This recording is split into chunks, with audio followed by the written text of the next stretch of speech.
Siapa?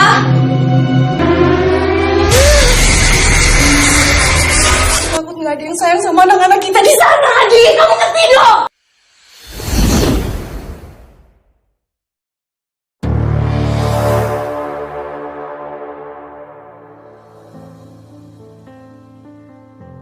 Hai semua, selamat datang di Duri Bang. Semoga kita semua senantiasa berada dalam keadaan sehat walafiat. Review film kali ini merupakan salah satu film horor Indonesia yang berjudul Kakak. Film Kakak bercerita tentang sebuah keluarga yang memiliki anak angkat sesosok hantu. Bagaimana cerita selengkapnya? Let's get into the storyline. Sudah 3 kali Kirana mengalami keguguran. Adi, suaminya, berusaha membesarkan hati Kirana dengan mengatakan bahwa Kirana adalah wanita yang kuat. Tapi Kirana merasa sudah lelah dan ingin istirahat dulu. Adi membeli sebuah rumah untuk tempat tinggal mereka berdua. Kirana merasa tidak betah tinggal bersama ibu mertuanya, karena ibu Adi seringkali ikut campur dalam urusan rumah tangga mereka. Adi sangat menyayangi Kirana. Dia tidak mengizinkan Kirana untuk bekerja yang berat-berat. Ia juga khawatir dengan penyakit asma yang diidap Kirana. Namun Kirana tetap melakukan aktivitas bersih-bersih di rumah itu saat Adi pergi bekerja.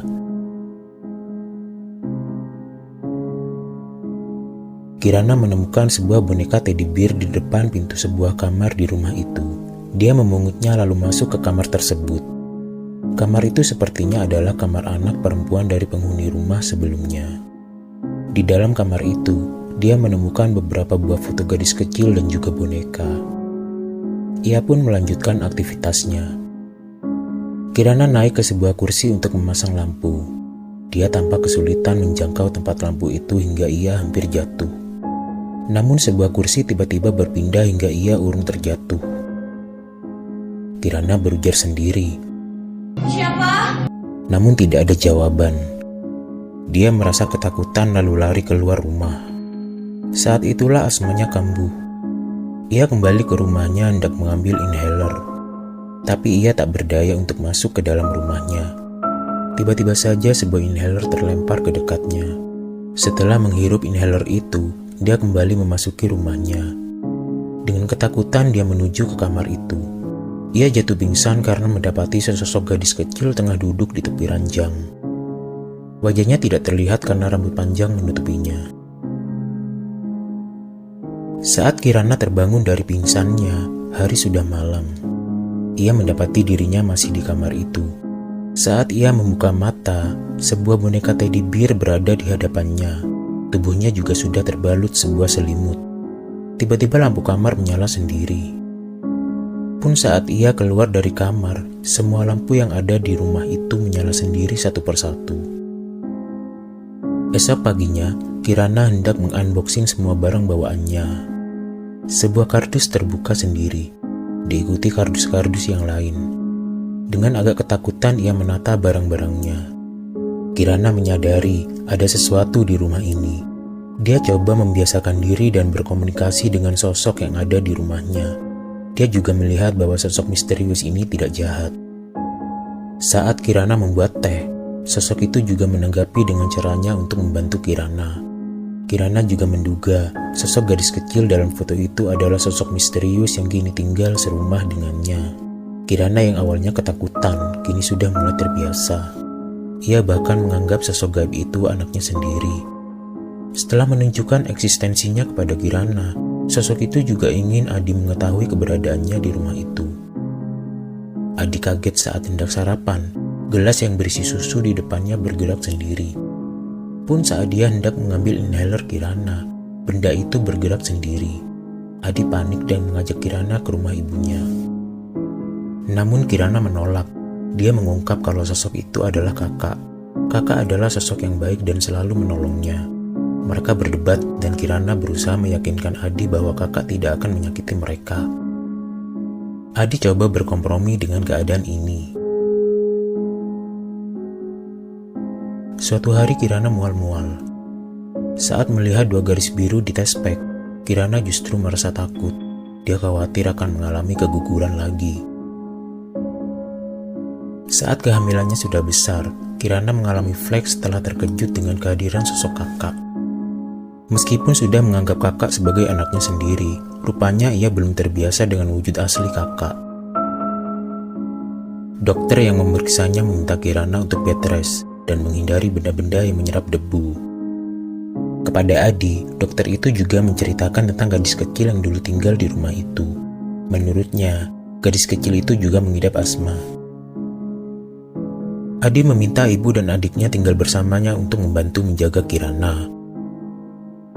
Ibu Adi meminta untuk tinggal di kamar kakak. Ia bersikeras menempati kamar itu walau Adi sudah mencegahnya. Kemudian ibu dan adik Adi membakar barang-barang yang ada di dalam kamar itu, karena beberapa benda itu bisa menyerap debu. Mengetahui hal itu, Kirana berusaha mencegah. Kirana berusaha merebut boneka teddy bear yang belum sempat dibakar, namun ibu mertuanya bersikukuh hendak membakarnya. Mereka tarik-menarik dan kepala boneka itu terlepas. Kirana menangis.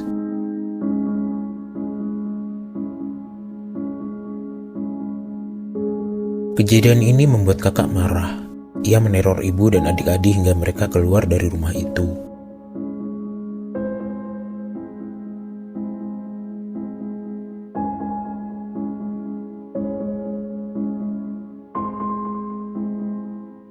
Kirana coba menasihati kakak agar ia menjadi anak yang baik. Lalu muncul Adi mencari kakak, namun ia tidak mendapatinya. Adi marah dan hendak meluapkan emosinya kepada kakak. Namun Kirana mendebatnya. 3 anak kamu udah mati. Aku tahu. Kalau kakak sekarang bisa jadi hantu, apa bedanya sama anak kita? Apa di sana ada orang yang sayang sama anak-anak kita di tempat mereka mati? Aku takut nggak ada yang sayang sama anak-anak kita di sana, Adi. Kamu ngerti dong? Adi mencoba meyakinkan Kirana bahwa anak dalam kandungannya adalah prioritas saat ini. Beberapa kali Adi melihat seorang wanita memperhatikan rumah itu. Ternyata ia adalah mantan pengasuh kakak. Suatu hari Adi sengaja memanggilnya saat wanita itu tengah memperhatikan rumahnya, dan ia pun menggali informasi tentang kakak. Di hadapan Adi dan Kirana, wanita itu pun menceritakan semua hal tentang kakak. Nama asli kakak adalah Eka. Sejak masih dalam kandungan, ibunya berusaha menggugurkan kakak. Namun janin itu begitu kuat, hingga kakak lahir ke dunia. Obat-obatan yang digunakan sang ibu untuk menggugurkan kandungannya ternyata berefek negatif terhadap pertumbuhan kakak. Ia jadi mudah sakit serta mengidap asma. Ayah ibunya seringkali bertengkar, sehingga kakak lebih sering bersama pengasuhnya. Hingga saat kakak meninggal pun, orang tuanya masih saja cekcok di depan jenazah kakak. Adi menanyakan apakah kakak pernah menyakiti orang lain. Wanita itu beringsut menyembunyikan telapak tangan serta beberapa bagian di tangannya yang terdapat bekas luka, sambil mengatakan bahwa ia memakluminya. Karena kakak adalah anak kecil yang emosinya belum stabil. Ia juga menyerahkan kunci cadangan rumah Kirana, karena ternyata tiap hari ia menyempatkan diri masuk ke rumah itu secara diam-diam untuk sekedar bermain dengan kakak. Kirana menjamin kapanpun ia boleh ke rumah itu untuk bertemu kakak. Lain halnya dengan Adi, ia mengkhawatirkan situasi ini. Adi tidak mau mengambil resiko. Dia membuat pilihan, mereka yang tinggal di sana atau kakak yang diusir dari rumah itu. Sikap Adi membuat kakak marah. Dia menabur paku payung di depan kamar Adi dan Kirana. Adi mengadu kesakitan karena kakinya tertancap paku payung. Adi mengajak Kirana untuk meninggalkan rumah itu. Namun mereka tidak bisa keluar karena pintunya terkunci. Kirana mengadu kesakitan. Sepertinya ia sudah mau melahirkan karena ketubannya pecah. Saat itulah Adi melihat sosok kakak berdiri di hadapan mereka. Adi menyuruh kakak pergi. Bukannya menuruti Adi, kakak justru merangkak ke arah mereka. Adi membawa Kirana ke lantai atas. Namun saat masih berada di tangga, dia kembali mencoba menghalangi kakak yang masih saja merangkak ke arah mereka.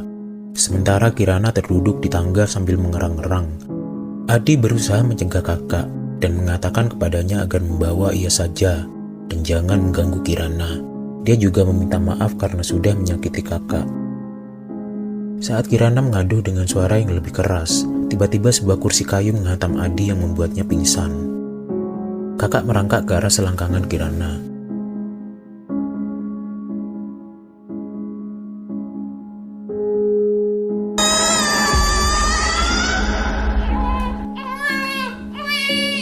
Dan bayi Kirana pun lahir dengan selamat.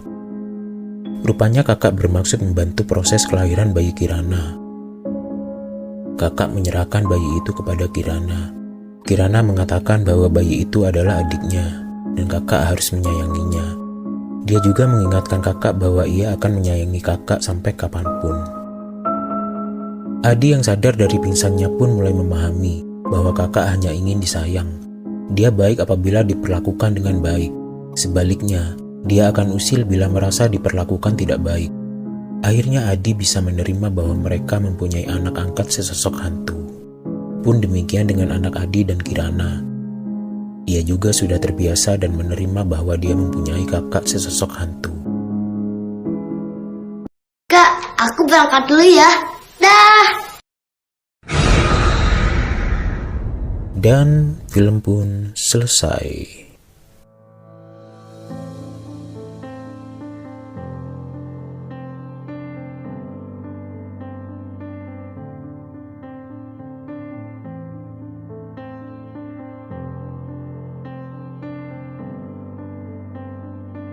Demikianlah storyline dari film Kakak. See you and take care.